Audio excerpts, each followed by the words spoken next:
Hello everyone, welcome back to my channel, and if you are new here, hi, my name is Natasha and it's fantastic to have you here.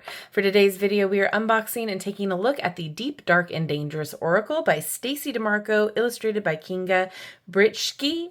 I hope I'm pronouncing their names correctly. You know me, I apologize if I'm not.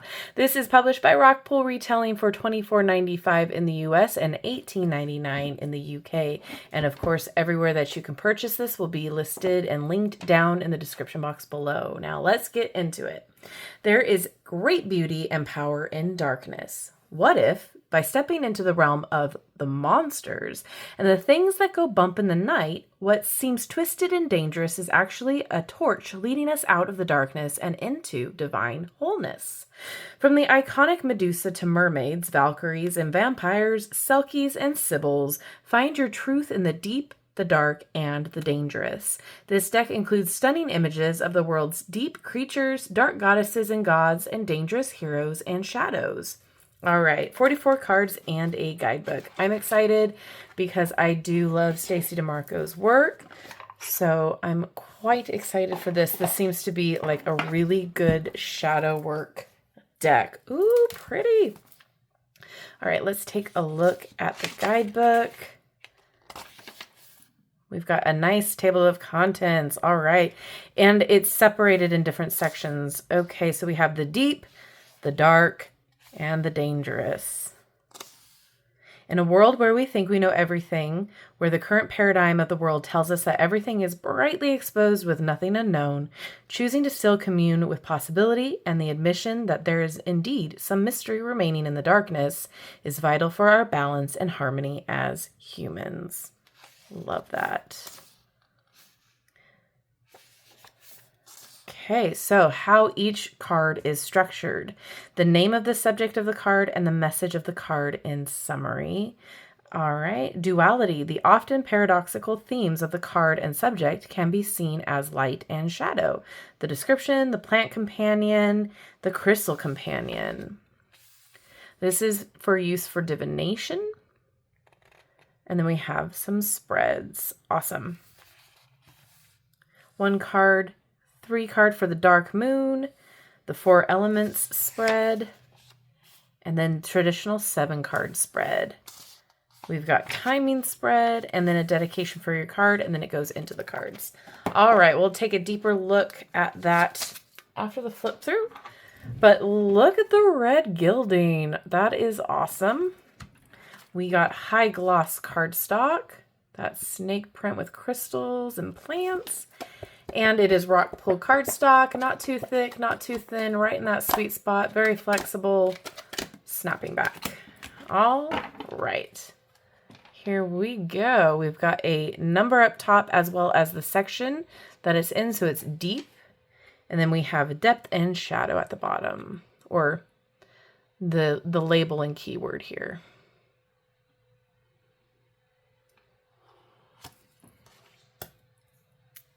Okay, Selkie with freedom.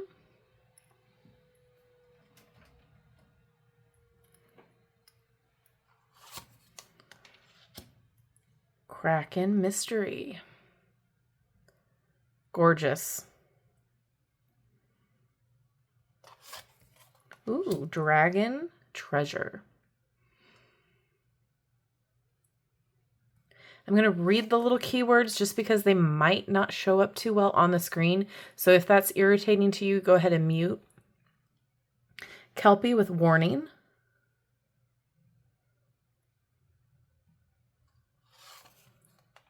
Hell, acceptance.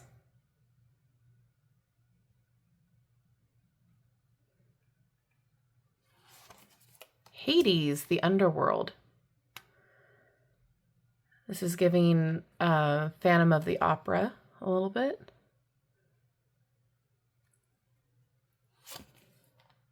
Scylla with resilience.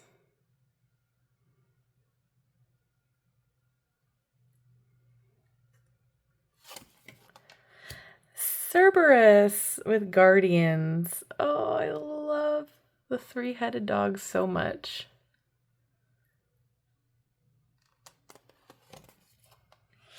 Gun Acadiot. with blessings.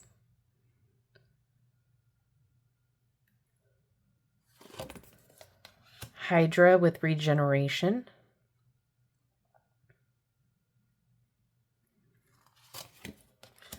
Push with fear. I think I'm saying that correctly. I don't know. Sybil with foresight.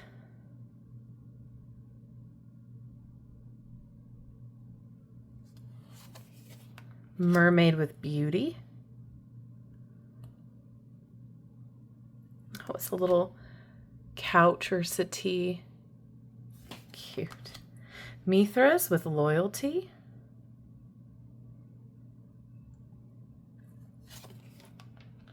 Persephone. Hades in the background there. The journey. Ooh, Minotaur with compassion.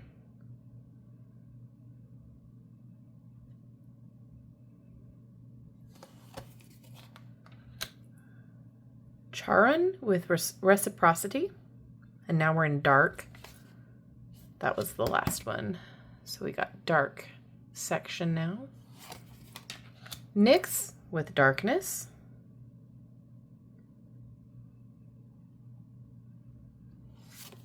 Hypnos with rest.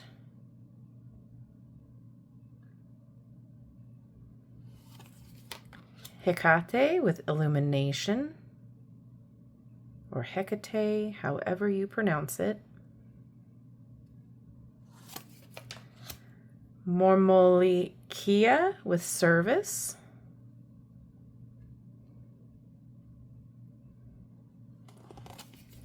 Circe with alchemy.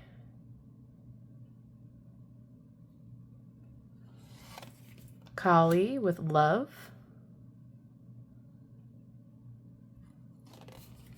Anubis respect.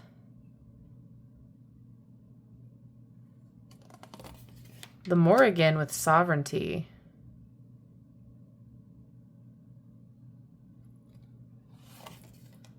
Lemur with loneliness.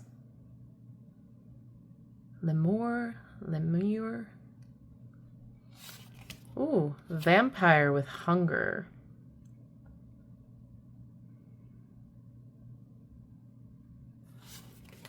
Werewolf with change.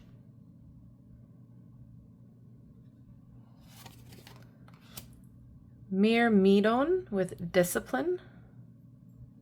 And now we're in dangerous. When did we get there? Vampire. We got there with Vampire 28. Just in case you were wondering. Then we have Erinys with vengeance. Erinys. I'm trying. The Chimera with synergy.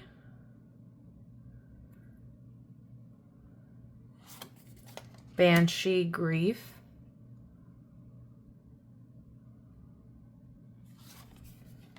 Jormungandr, the Midgard serpent with cycles.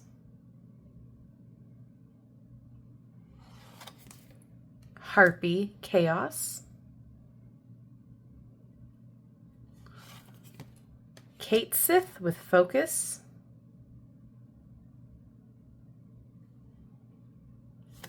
Or is that Gate Sith?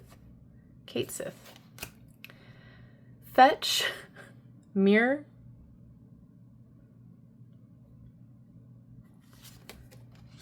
Kusith with focus. Sheila Nagig with boundary. Oh, interesting. I like that keyword for that. Sphinx with gratification.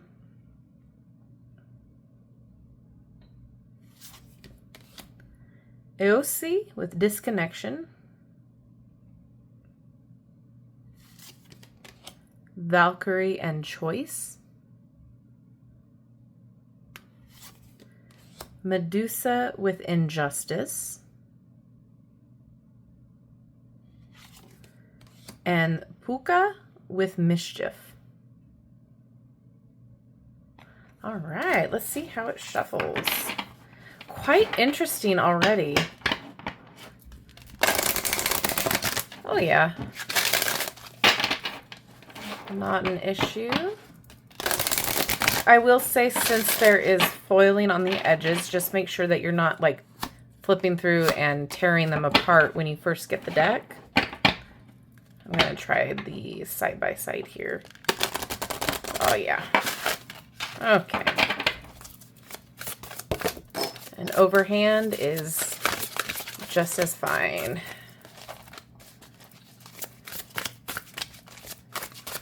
All right. We're going to read for the card Selkie with Freedom in the deep section. All right. You can only pretend for so long before you must find truth again. Seek authenticity. Containing yourself in a form that is not your own is rarely successful long-term. Find what sets you free. Acknowledge your inner truth. Be aware someone may be deceiving you under false pretenses. Then we have duality, containment and freedom, pretense and authenticity. Selkie mythos is shared in the places where the sea is a truly dominant force and where colonies of seals live, like the Shetlands and other Scottish islands, the Faroes, Norway, and Iceland. I have personally read and listened to a lot of stories about Selkie since I have a kin bloodline that is Selkie central. The mythos of the Selkie was something I dreamed about since I was small, and there are many versions of the Selkie mythos, but most involve beautiful haunting imagery of female shapeshifters. Women who live in the body of the seals, but who can transform into enchanting women who appear human on land. A typical Selkie story is of a human man who watches a Selkie playing in a cove. She, at times, he observes, comes ashore for various reasons, dropping her skin and shape-shifting into a woman irresistible to him. When her land business is complete, she steps back into her sealskin and returns to the wild ocean that is her home. The human man falls in love with this Selkie woman and decides to wait for her to transform next from her seal form, and when she does, to take possession of it and hide the seal skin. If a Selkie's seal skin is withheld, they cannot return to the ocean. Unable to find their sealskin, Selkies are adrift in the human world. They become reliant on the quote-unquote kind human man who takes care of them and who begins to teach them the human way of things on land. Often the Selkie and the human man marry and even have children, but the wild heart of the woman is, of course, wedded truly to her life in the sea. She wants to go home. She yearns for her true self. Eventually, the Selkie finds her skin and is reunited with her authentic form. Without a backward glance, she steps into it, allows herself to be enveloped by her true shape once again, and re-enters the aquatic world. Some stories tell of Selkies coming back every now and again to visit their children. Some say they never ever return to the world of men who contain them under false pretenses. And yes, there were male Selkies reportedly too, incredibly beautiful in form and very seductive. It was said that these Selkies looked for lonely human women to fornicate with. Lonely fishermen's wives were said to be ideal targets. Rarely was there a story where a male Selkie was parted from his skin like the females. So male Selkies seem to have avoided the trap of being made into somebody's unwilling husband or lover for a time. Again, it seems human women and Selkie females get the raw deal. The essence of the Selkie is the idea of the triumph of authenticity over pretense and containment. Also, the deep pull of the wild self. After all, if the Selkies got their true skins back, they did not hesitate to leave the human world behind, and that included even leaving their own children. So then the plant companion is bladder wrack, and the crystal companion is opal. Okay. Lots of information for each card. That's really cool to see. I love the story background. I love the duality. I love the meanings. I think this is great if you are looking for more of a deeper deck to kind of help you through some tough times, or if you're doing shadow work, or if you just like the aesthetic of more of a darker deck, this could be for you. I love the artwork. It's, you know, it's typical of the Kinga brand for this kind of style. I really do enjoy it. I like that it's very beginner friendly. I like the addition of the different gods.